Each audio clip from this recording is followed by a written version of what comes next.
Olá, boa tarde. Você acompanha agora notícias do Brasil e do mundo desta segunda-feira, dia 4 de setembro. A maior transferência de recursos registrada por meio do Pix, o sistema em tempo real desenvolvido pelo Banco Central, foi de 1 bilhão e 200 milhões de reais em dezembro de 2022. A informação consta no relatório de gestão do Pix, documento que traz uma análise sobre os primeiros anos de funcionamento da ferramenta de pagamentos entre 2020 e 2022, além de previsões sobre funcionalidades que poderão ser incorporadas no futuro. O Banco Central não deu detalhes sobre a transação bilionária, apenas informou que ocorreu em dezembro de 2022. Naquele mês, o valor médio das operações via Pix entre pessoas físicas foi de R$ 257. Os dados de 2023 não constam do relatório divulgado hoje pelo Banco Central. O Brasil perdeu mais de 400 mil empresas no primeiro semestre deste ano. Os dados foram divulgados pela Receita Federal. De janeiro a junho deste ano, foram fechadas um total de 427.934 empresas no Brasil, entre micro, pequeno, médio e grande porte. E com isso, o país teve um saldo negativo entre empresas abertas e fechadas. O levantamento foi feito com base nos registros do Cadastro Nacional da Pessoa Jurídica da Receita Federal. Desde o quarto trimestre de 2021, o fechamento das empresas tem sido mais frequente do que as inaugurações. De lá para cá, o balanço mostra que mais de 750 mil empresas foram eliminadas da economia brasileira. Nesse período, foram abertas cerca de 2 milhões e 80 mil empresas, enquanto 2 milhões e 830 mil foram fechadas. E a situação é mais dramática na indústria, que tem o menor peso no levantamento. O setor apresenta um número de fechamentos 3 vezes maior do que de aberturas. Os setores de comércio e de serviços também tiveram saldo negativo, mas com menor frequência. Os estabelecimentos comerciais, aliás, têm o maior número absoluto de falências. 129.515 empresas foram fechadas no segundo trimestre de 2023.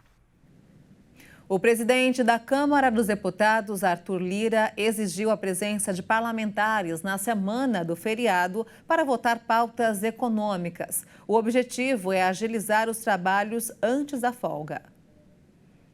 O líder da Câmara, Arthur Lira, determinou que os parlamentares registrem presença nas sessões convocadas nesta semana, mesmo com o feriado do Dia da Independência. De acordo com a norma, na terça e na quarta-feira, o comparecimento dos parlamentares vai ser obrigatório. A medida é atípica, já que as sessões costumam ser semipresenciais em semanas de feriado. O presidente da Câmara pretende agilizar a votação de pautas econômicas que estão na agenda do plenário, como o texto do Desenrola Brasil, o programa de renegociação de dívidas. Nesta semana, deve começar a ser discutido um projeto de lei do Desenrola que prevê um teto de 100% para os juros ao longo de um ano, ou seja, um limite que seria o dobro da dívida original. O rotativo é a modalidade em que o cliente não paga o valor total da fatura em dia e a transfere para o mês seguinte, com o parcelamento automático da dívida. O texto propõe ainda que os bancos apresentem uma proposta sobre a cobrança de juros sobre o rotativo do cartão de crédito em até 90 dias após a sua promulgação, caso ela seja aprovada. O programa Desenrola prevê a renegociação de dívidas de pessoas físicas que estavam com o nome negativado em instituições de crédito. Brasileiros com dívidas inscritas até o dia 31 de dezembro de 2022 e que estejam ativas. Os devedores vão ter o prazo de 12 meses para o pagamento. Nos destaques internacionais, o presidente da Turquia, Recep Tayyip Erdogan, se reuniu hoje no balneário de Sochi com Vladimir Putin, com a retomada do acordo de exportação de grãos ucranianos na pauta. Erdogan é um dos poucos líderes da OTAN que ainda nutre boas relações com o líder russo. Vamos estar prontos para considerar essa possibilidade de reviver o acordo dos grãos. Falei hoje com o presidente Erdogan sobre isso mais uma vez. Vamos fazer isso assim que forem completamente implementadas as suspensões às restrições aos produtos agrícolas da Rússia. Moscou abandonou em julho o acordo que permitia a exportação de grãos ucranianos, crucial para o abastecimento de alimentos ao redor do planeta. Moscou alega que teve cereais e fertilizantes bloqueados pelas sanções ocidentais. Desde então, a Rússia ameaça atacar os navios que zarpam dos portos ucranianos no Mar Negro e intensificou os bombardeios contra as infraestruturas portuárias do país vizinho. Chuvas torrenciais e inundações causaram um grande estrago na Espanha. Os bombeiros não tiveram descanso e foram chamados para várias ocorrências. Pelo menos 3 pessoas morreram.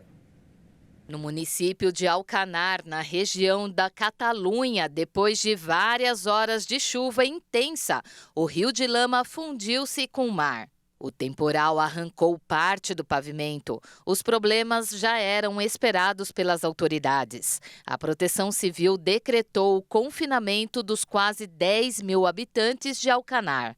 Ainda na Catalunha, as chuvas levaram ao corte temporário da principal autoestrada e obrigaram a interrupção do tráfego entre a região e a Comunidade Valenciana. De norte a sul, os bombeiros não tiveram descanso e foram chamados para remover árvores das vias, resgatar motoristas e até residentes.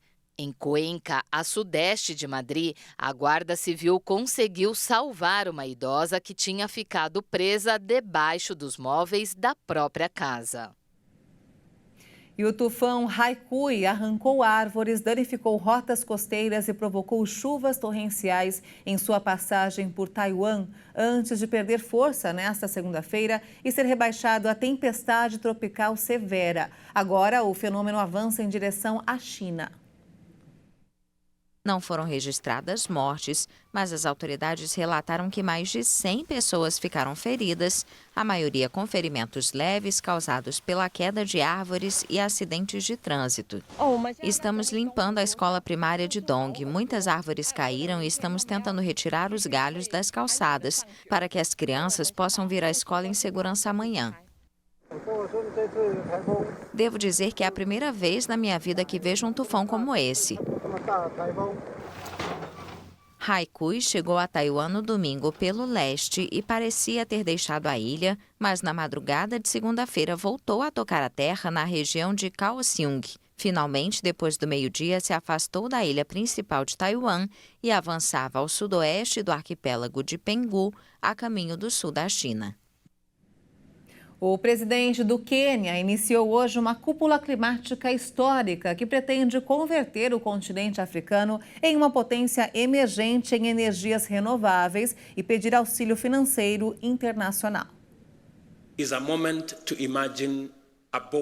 Amigos, esta cúpula é um momento de imaginar um futuro africano ousado e afirmativo. Estamos aqui para imaginar um continente que ligue os mercados e os recursos à demanda, desbloqueando economias massivas de escala, um continente que ofereça uma espinha dorsal para um mundo sem carbono, um continente que prospere e molde um futuro à prova do clima para todos. A continent that thrives and shapes climate-proof future for all. Por 3 dias, o presidente vai receber líderes africanos e de outros lugares, como o chefe da ONU, Antônio Guterres. A África, onde vivem 1 bilhão e 200 milhões de pessoas em 54 países, é política e economicamente diversa e abriga populações que estão entre as mais vulneráveis à mudança climática. Um rascunho da Declaração de Nairobi, consultado pela AFP, mas ainda em negociação, destaca o potencial único da África para ser uma parte essencial da solução. O documento cita o vasto potencial da região em energias renováveis, a sua mão de obra jovem e os seus ativos naturais. Mas os desafios são enormes para um continente onde cerca de 500 milhões de pessoas não têm acesso à eletricidade. Segundo o presidente do Quênia e o chefe da Agência Internacional de Energia, apenas 3% dos investimentos globais em transição energética chegam à África. E essa edição fica por aqui. Você acompanha outras informações logo mais às 5 da tarde com Beatriz do Vale. E eu volto no jornal das 18h30 ao lado de Juliana Dariva. Até lá.